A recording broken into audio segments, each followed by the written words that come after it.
I got him on a counter here.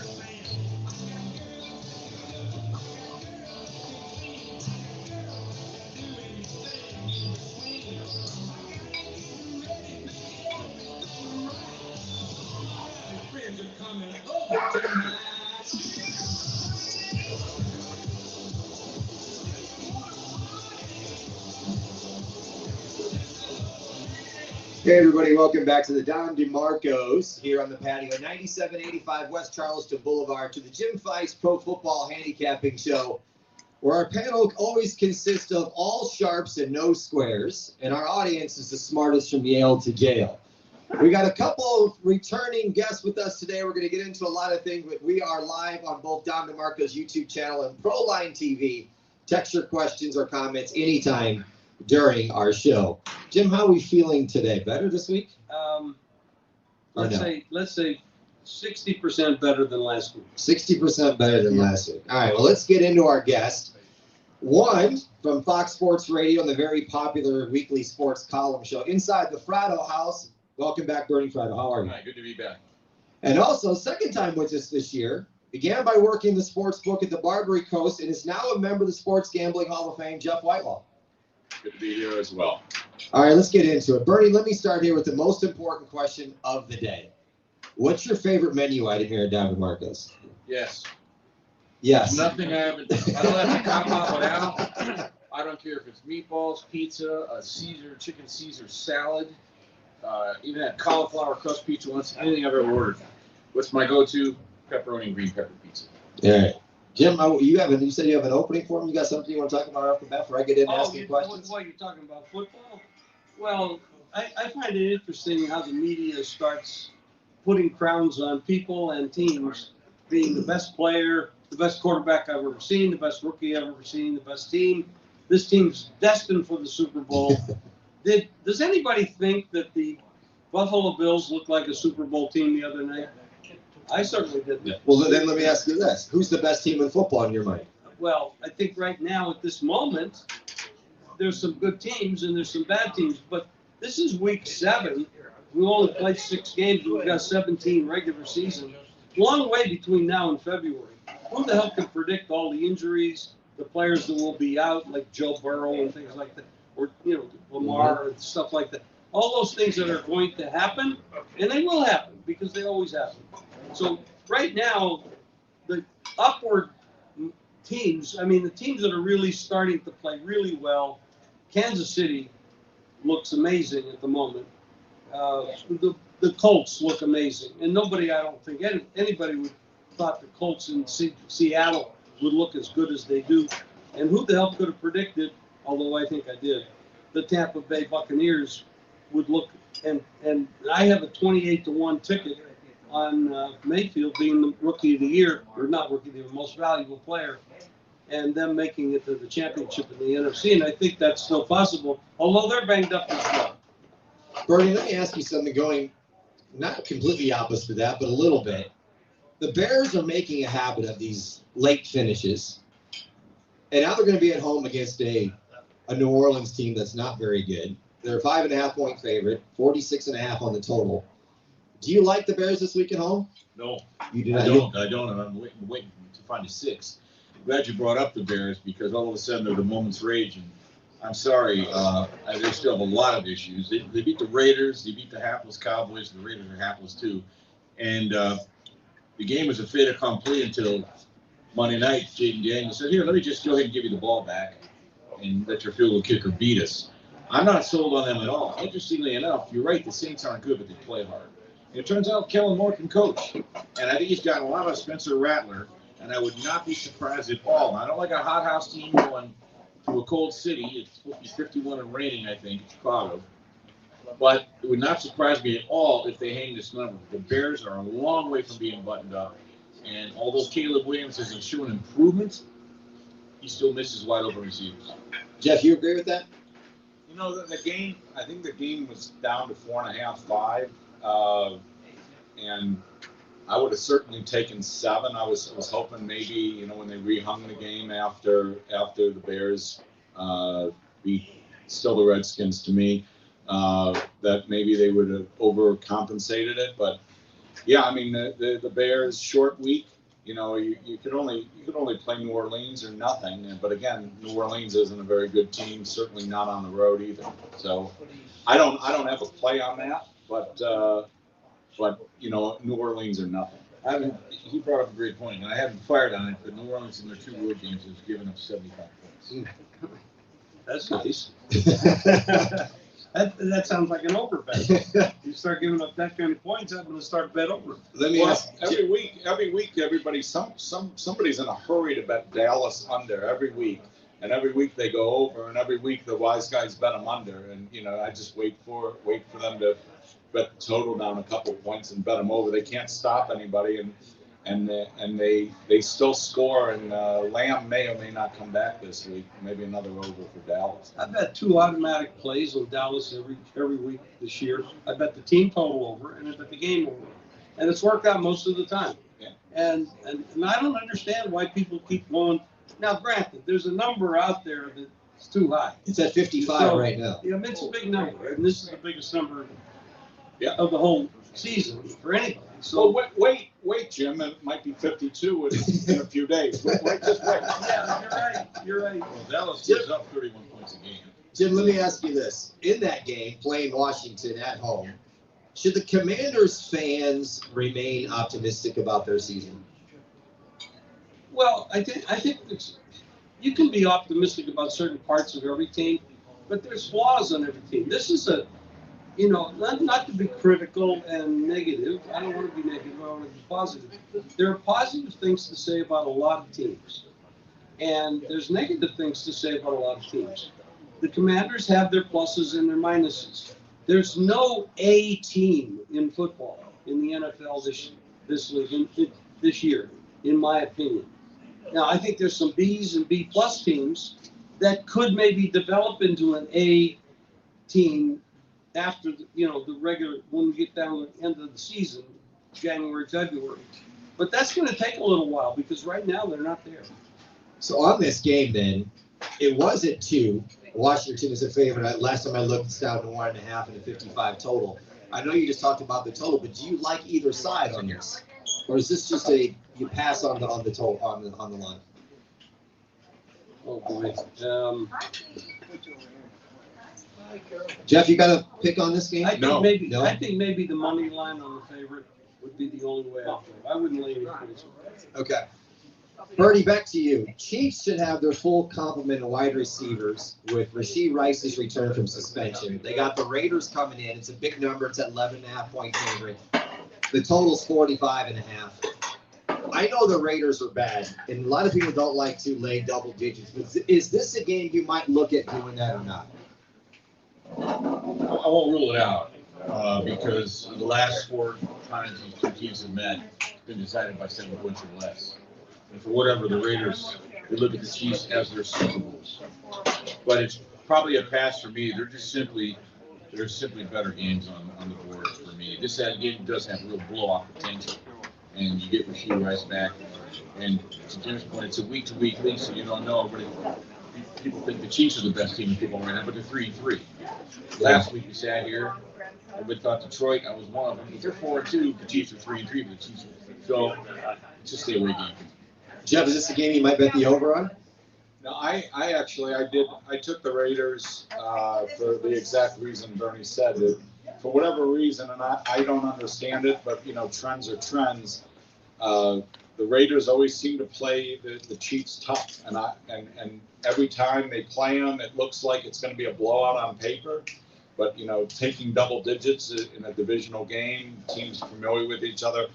At this point, I'm not positive if Bowers may come back or not. I mean, I like it regardless. Obviously, a lot better if he does come back. But I just see maybe a 10-point Chiefs by 10, which and taking the 13 is for me is the play. Everything he said is spot on. The one caveat is this guy Geno Smith likes to throw the ball to the other team, and that will keep me off the game at least for now.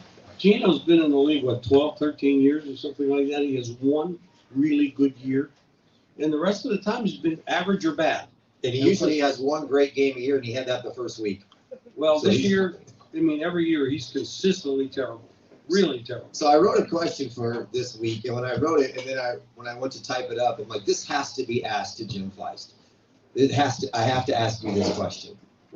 John Harbaugh, the Ravens run a bye. They're 1-5, and he believes they can still make the playoffs. And he said he's going to lean hard on Lamar Jackson for this big turnaround. What are your thoughts on that statement?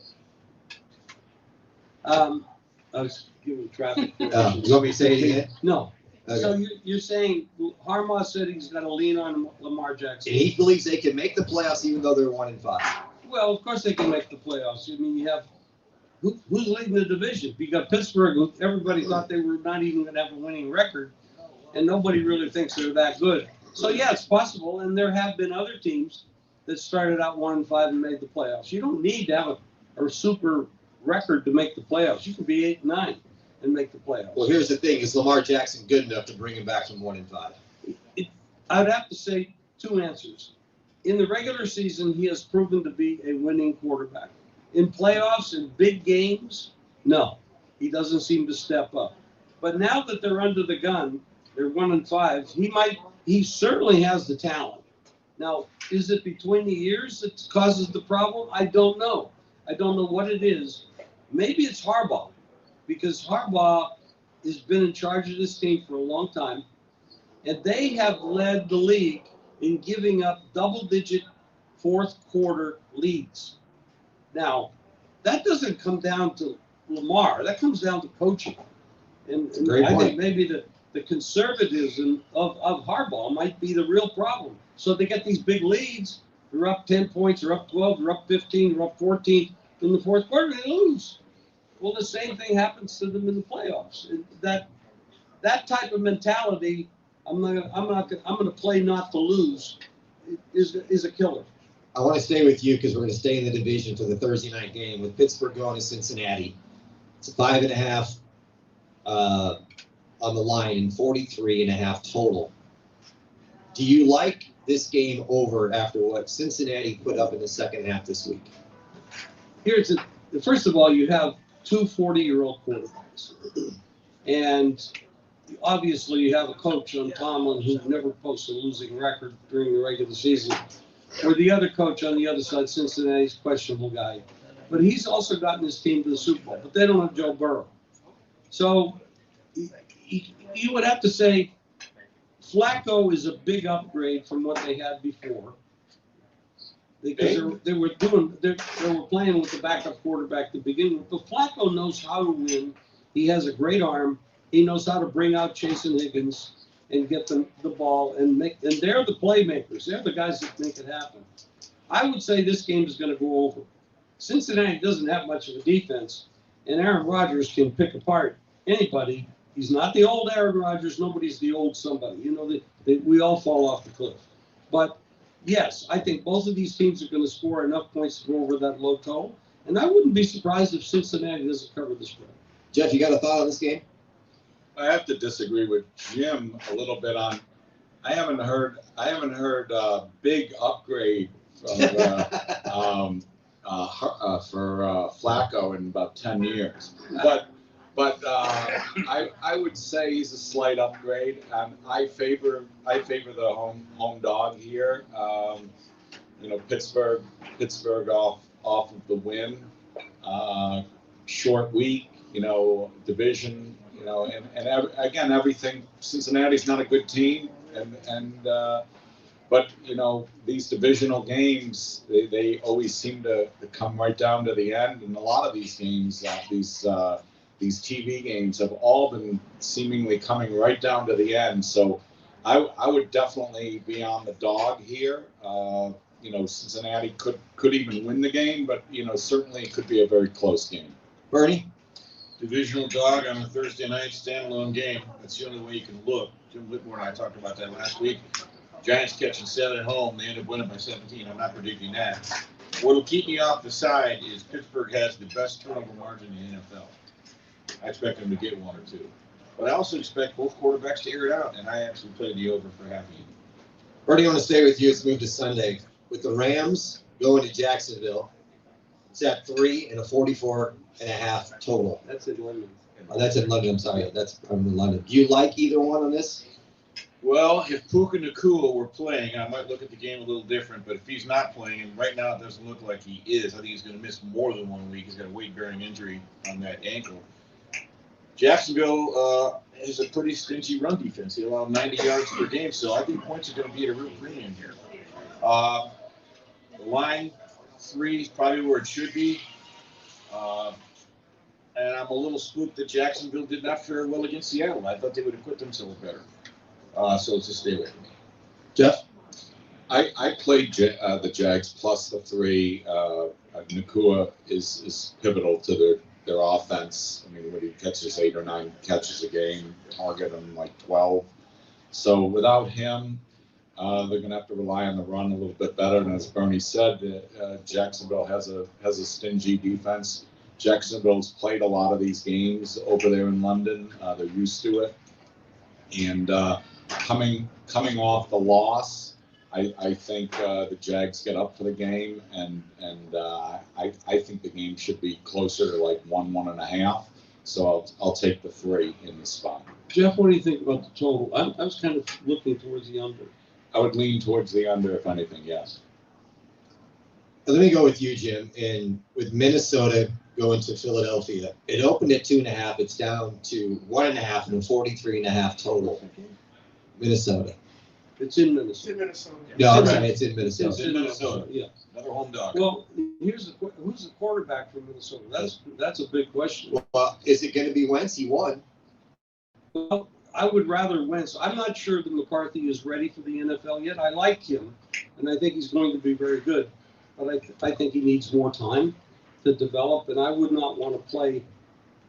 I think this is an underplay for me. I don't see anybody putting up a lot of points. I mean, obviously, both offenses have struggled, and the quarterback issues are there.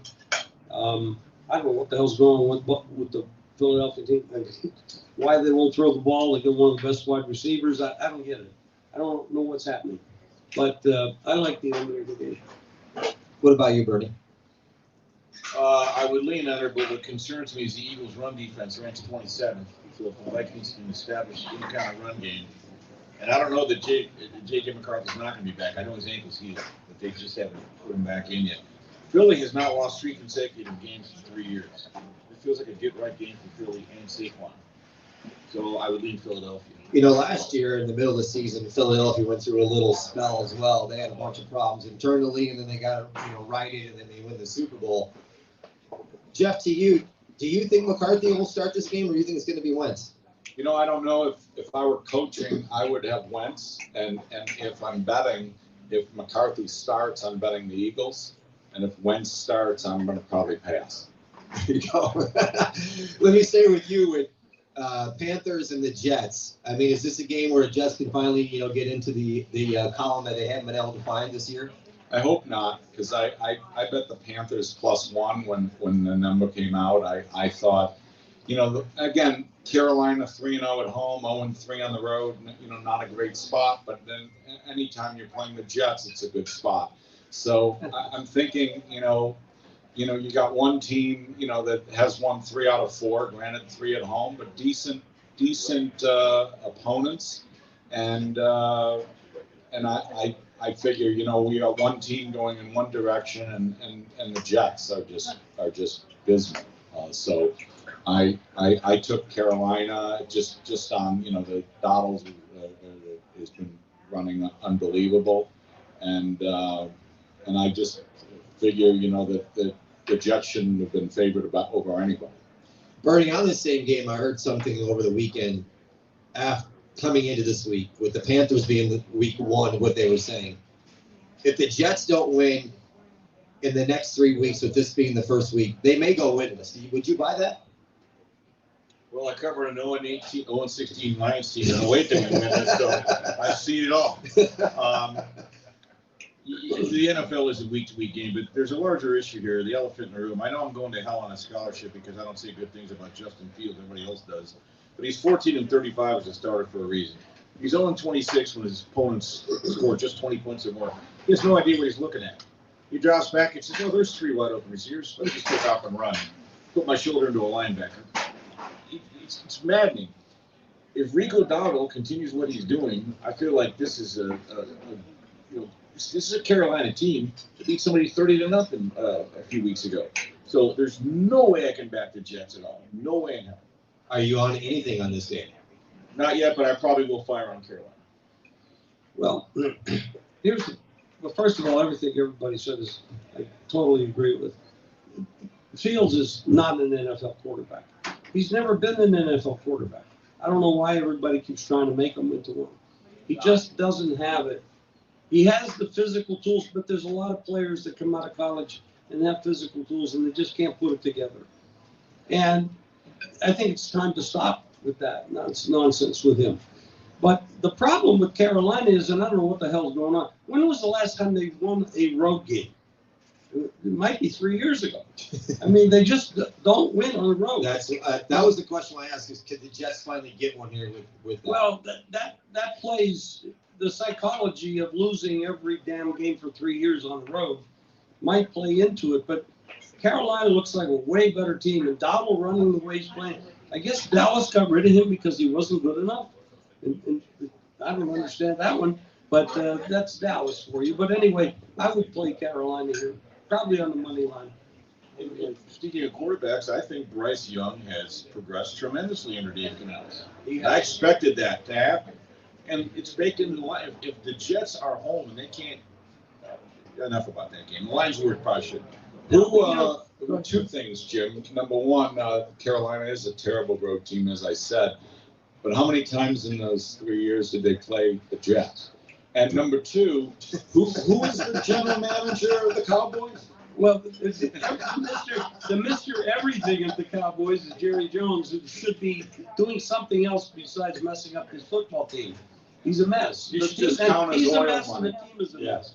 But, I think, when you talked about Canales and Bryce Young, a lot of times these quarterbacks need to be matched up with the coach, whether it's an offensive coordinator or a head coach. There's a marriage going on there. There has to be some kind of chemistry between them for them to develop. I mean, look at Darnold. He was a mess. Now he's in Seattle. He's doing great. He was in Minnesota doing great. There's a lot of times these guys don't do really good right away. Now, I don't know, like when you're talking about Chicago and Caleb, with the head coach they have, who's actually an offensive coordinator, he might develop into something. I don't know. Give him a couple of years to grow up. I mean, when were you 22 years old? And now were you? I mean, our brains don't work the same. I wasn't painting my nails. But what color matters? What color you're painting your nails? That's right. You know right away if a quarterback can play. My 10 years of covering lines, you really do see. It's a position you play with your eyes. You take mental snapshots, you receive the ball, and you got to execute in less than 2 seconds. Dave Canales, if you retrace the history, look what he did with Russell Wilson 10 years ago in Seattle. Look what he did with Baker Mayfield 2 years ago in Tampa Bay, which set the stage for Liam Cohen, what Baker's doing now. So I'll give you that quarterback combination over the quarterback combination, coach combination with the Jets, and he leads Carolina every time. Excellent analysis. Let's segue into another team that's not very good, and that's the Tennessee Titans, who are at home against the Patriots. The line is 7, and the total is 42. Jim? Everybody's expecting a bounce because they have a new coach now. I don't know if they have the talent to have a bounce. I just don't see the talent on this Tennessee team. They're clearly the worst roster in football. Now, can they? I don't know where they get the bounce from. Anybody else have an opinion? Well, let's not poo-poo New England. They're looking like a playoff team. They've won, what, 3 in a row? And looking good doing it. And Drake May is the goods. He can play.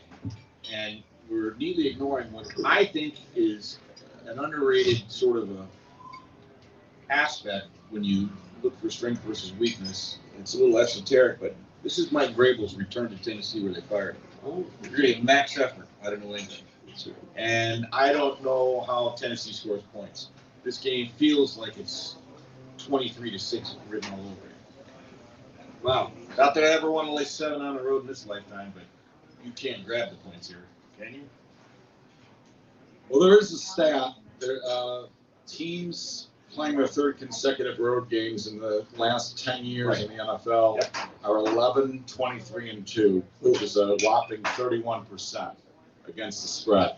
So, do I want Tennessee +7 or maybe even 7.5 by kickoff? No, but I certainly couldn't bet New England in this spot. That third game on the road is difficult. No matter how. I mean, again, a mismatch, and yes, the coach adding a new coach. I mean, they obviously weren't playing before, and maybe a new coach sparks them a little bit. I mean, typically, you want to bet on the new coach, but again, Tennessee's just a bad football team, so I'm going to pass. Although everything would indicate you bet Tennessee in this spot. Jeff, I want to stay with you in the next game with the Giants going to the Broncos. The line is 7, total at 40.5. Are the Giants better than we think, or is this the game that we find out that they're not as good as we thought they were? I'm not so sure they're good. I mean, again, Scadaboo. I mean, he barrels people over every time he runs. I mean, he's like a bowling ball. He just knocks people over. Dart, has given him a lot of, they're playing for him. Dart plays great. He's a rookie. The team loves him. Fans love him.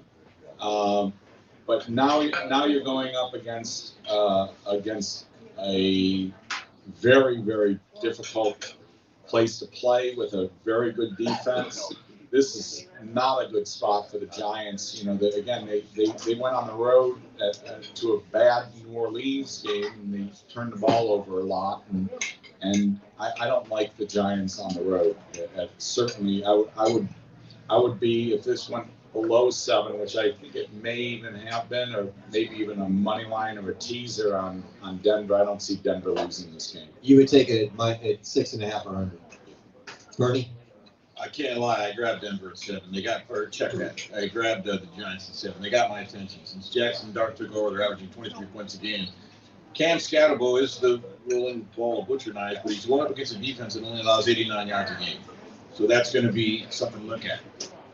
Look at Sean Payton as a favorite of 7 or more. He doesn't cover. He doesn't. I don't know why, but that's one of those trends to me that correlates. Maybe he's deliberate, whatever the case may be. This Giant team looks confident to me, and they're getting 7 points after what they did in Philadelphia a week ago, and a little more time to prepare. So it's a kind of a little bit of a hold your nose and play it. But the Giants have got my attention. Well, I think the Giants had my attention too, but the problem is the best unit on the field is the defense for Denver. And there's a lot of questions about Bo Nix. He hasn't been consistent. So you look at that, I'm going to have to say that the defense is very capable. If they show up for the game, they're very capable of shutting this team down. Maybe 10 points. The Giants might get 10 out of it. And I think Denver can cover, but I like the game to go under. I just don't see where the Giants are going to get that many points against this defense. And Bo Nix Giants do have a pretty good front 7 on defense. So I think it's probably an underplay. Beginning of the show, you talked about the Colts being one of the teams that are a little bit of a surprise this year. And they're going to be heading to LA to play the Chargers. The line's at 1.5. It's 48.5 total.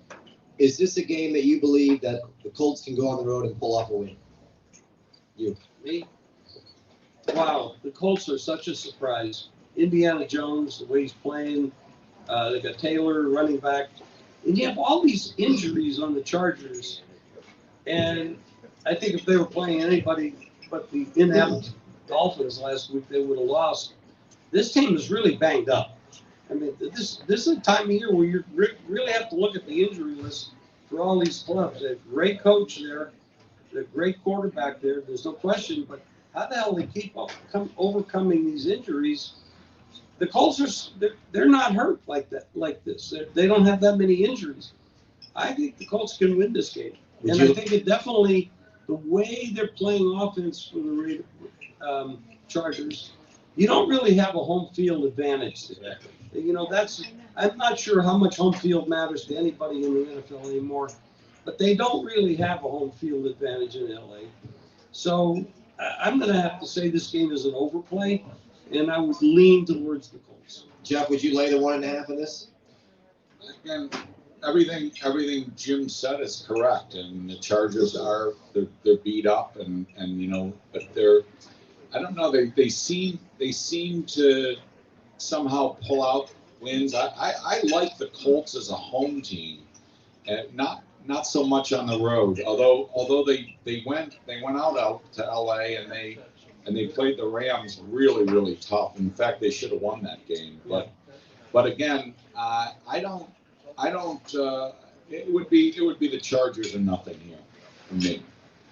Bernie, I want to go on to the next game with the Packers going to Arizona. And Arizona, to me, is this anomaly team that I can't get my finger on. The line's at 6.5, totals at 44.5. What's your thoughts on this matchup, first off? And Kyler Murray's not starting, correct? That's the last I heard. Right. Well, I actually think they're slightly better Without him? Jacoby. Yeah. That offense looked pretty good last week. They gave the Colts everything they could humanly handle. Packers haven't covered the last 3 weeks, probably because you're paying a Packer tax after what they did to the Lions week 1. They're laying 6.5, another road favorite. By the way, where's this vaunted Green Bay pass rush? You haven't had like 2 sacks in the last 3 weeks. I just don't like the game. I'm sorry. Something's wrong with this weird Arizona team. The guy drops the ball on the goal line, and the coach got to apologize to him. He pays a $100,000 fine. My high school coach would have killed me. I mean, what are we doing? So they're just better games on the board. I don't mean to cop out here, but I don't really like either side because Green Bay's laying a pretty heavy number on the road. Jeff? I'm going to agree with Bernie. I have nothing on this game, and again, it's you know, if it were to, maybe if it went to 7, I might make a tiny play on the cards, but you know, it's you know, this Cardinal team, they're not very well coached. I think the roster is good, but I think you just hit the nail on the head. They're just not well coached. Are you doing anything with this game? Well, I'm not. I don't know that Kyler Murray's playing or not. Probably not, but I'm not a Kyler Murray fan anyway. Brissett has always been a solid guy. He has the occasional game where he really plays well like he did last week. I don't know that that's consistent, but if you saw a 7, I would definitely take the dog because I'm really not a Jordan Love fan either. I think he's very overrated. He's had a couple good moments here and there, but he's just not an A+ type or even an A quarterback. He's good at times and otherwise very average. Green Bay, I don't know where the sacks are where they're not coming from because they have the players to do it, but they're not getting it. But I would have to take 7 if I saw it. Cardinals are on a 4-game losing streak, so everybody knows. But the last 3 home games have been decided by 5 points or less. That makes a case if you want to grab it. Jim, I want to go to a game that I know you're going to be crazy to watch, and that's the Dolphins going to Cleveland. I know you're going to be all over watching this game. The Lions now moved from 3 to 2.5 with a total of 39.5 or 39.5. Are you interested in this? I know you're not interested in the game personally, but are you in it from a betting standpoint? Actually, what are you smoking these days? I mean, why the hell would anybody? You know, I don't know what these two teams are doing except playing for next year. The Dolphins are a mess. They should have fired their coach at the beginning of the year. I like the Cleveland coach. I know they're rebuilding, so I can't really criticize them. They're trying out the new quarterbacks. They got rid of Flacco, which was, I think they got rid of Flacco so they could piss off Pittsburgh. I mean, I really do. Because I mean, now they're trying out the rookies that they have. I don't know what to say with this game. Probably bet the under, most likely. Jeff, are you going to do anything with this game? Yeah, I did. In fact, Cleveland -2 is one of my best bets of the week. I think Miami's in absolute disarray, and now they're going on the road. Cleveland has a fantastic defense, and I just think this is a spot for Cleveland to win. You won't see me laying points with Cleveland very often, but I think against Miami in this particular spot, I think that's the thing. I mean, Cleveland's defense is very, very good. The other game Jeff, by lane against Jeff, the Jets. How many times have you seen Cleveland favored in the last decade? Decade? I don't know. We might have to go back to Bernie Kosar. Oh, yeah, A long time. I remember him. Well, they might, if they're playing the Jets, they might get favored again. Bernie? I'm with Jeff. I think we're going to look up, I could eat my words, and Cleveland's going to be up 17-3 and say, why didn't we see this coming? This is just a bad spot for Miami. Tough loss. It's a little scary because Cleveland hasn't scored more than 17 points in any game this year. But Dylan Gabriel has caught my attention a little bit. He's efficient. If they turn him loose a little more, and I think Cleveland prevails. I do think Cleveland prevails, and I'm also playing Cleveland. The one thing you have to remember about Cleveland, I'm sure everybody remembers this happening a lot. They play right on the lake in Cleveland, and you have that lake effect weather, and it can change at any minute. There's been a lot of storms in the East Coast, so you've got to check the weather. I mean, you easily could have 20 to 40 mile an hour winds at any time. I mean, even if it's sunny out and it's nice, 15 minutes later it changes. So you got to really check it up to game time. Bernie, I want to go with you a Sunday night game with Atlanta going to San Francisco. It's 2.5, 47.5. What are your thoughts on this game after the win for Atlanta this last week? Well, my thoughts are who put the Maloika on the 49ers? Now, Fred Warner, the best linebacker in football, goes down. I mean, my God, who do they have left? But I can't back Atlanta if they're on a short week. They're 1-1 in 2 road games this year. They played an excellent game the other night against Buffalo, and I look for them to do the exact opposite this week in San Francisco. I feel like it's a 24-17 San Francisco win. I think this is a game where Kyle Shanahan, battens the hatches, and they come together and win the West End. Jeff? Again, I agree with Bernie. I mean, in this spot, Atlanta off the short week, a huge win against Buffalo.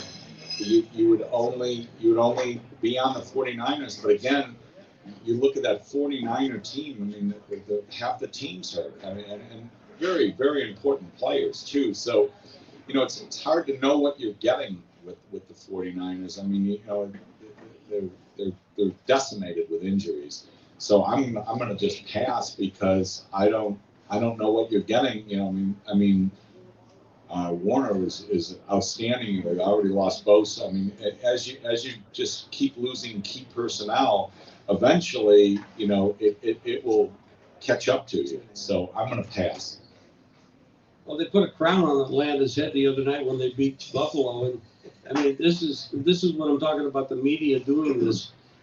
Atlanta's a good team, but they're not a great team. And now they're going across country.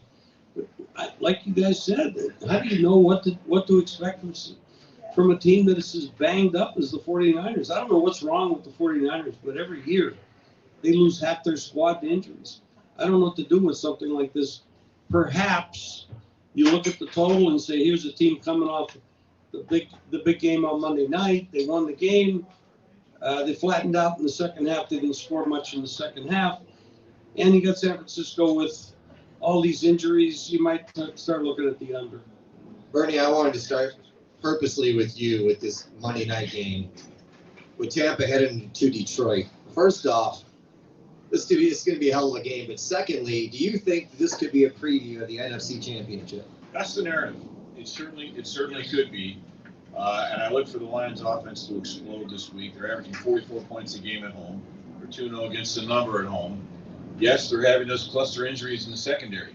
That's a problem. And it really showed up against the Chiefs. This is a get-after week for the Lions. I'm talking to my Moles, Dan Campbell. They had the situation with Jared Goff they weren't buttoned up on right on down the line. I like this Tampa Bay team a lot. Last year, week 2, this very same spot, Tampa Bay was getting 8 points. They weren't outright. Now they're getting 4.5. I'm laying the wood here. I'm gonna roll with the Lions and lay the wood in a spot play here because I think this is a game Detroit knows the whole world's watching, and they have something to say, and I think they're gonna get max effort. I'm looking right here. It looks like the Lions at now 5.5 and 52.5 total. Jeff, what are you going to do with this game? I don't have a play on the game, but again, in this spot, I like teams coming off of a loss coming home. A lot, if you play that spot, typically, you're going to be better off. So it would be Detroit or nothing in this spot. Tampa, though, plays a lot of close games for whatever reason. I mean, Tampa and San Francisco. I mean, they both. I mean, every one of their games has come down to the end. So I'm not sure, but again, so many injuries to Tampa. So I would think Detroit or nothing here. Jeff, who's that receiver for Tampa? Tez, somebody that caught a great pass. Johnson. Yeah. Great story. Yeah, so he makes a hell of a catch. First touchdown. They're a little banged up, too. I think they're getting Mike Evans back, Tampa Bay. So anyway, he comes back to the sideline, and they're just loving Baker Mayfield. And they're cheering, MVP. Tez Johnson looks at his buddy and says, wow, I haven't even done anything in this league yet. He goes, we're not talking about you, you idiot. He did a nice backflip. Yeah. Hell of a catch. Yeah, that was a 10 on the backflip. Yeah, absolutely. You got to play on this game? Well, I have a lot of things to say about Tampa Bay. I bet Tampa Bay in July to be in the NFC Championship game, to win it, to get to the Super Bowl. I have 28-1 on Baker to be the MVP. That was back in July, so it's at real good positions. And they, unbelievable, the way Mayfield is playing with the passion, the perseverance that he has, all these injuries, he just doesn't give a shit. And he just goes out there and does it each and every day. And I don't see it stopping.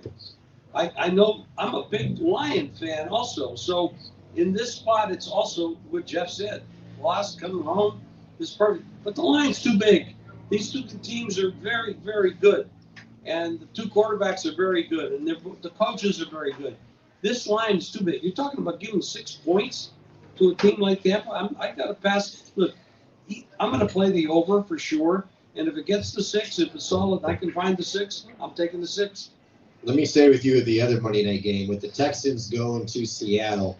That line's at 3.5, total at 40.5. Do you like Seattle here at home? Seattle would be a money line play for me. I wouldn't lay 3.5, but I would think Houston's offense is not very good. Their offensive line is not very good. Their defense is good. They're a good defensive coach. But Seattle's playing, their hair is on fire. I mean, they're just playing great ball. And playing at home, Darnold is out of sight. They're the better team, in my opinion. 3.5's a lot to lay. So I'm playing a money line play on Seattle. Ernie. Well, Houston looked terrible a month ago. Now they've won 2 in a row, and they're coming off the bye. And Jackson Smith and Jigba looks like everything they hoped he'd be. It's odd. Seattle's 1-2 straight up at home, and they're laying points. So you can make a case for both sides. I'm gonna stay off. Jeff. I'll also stay off at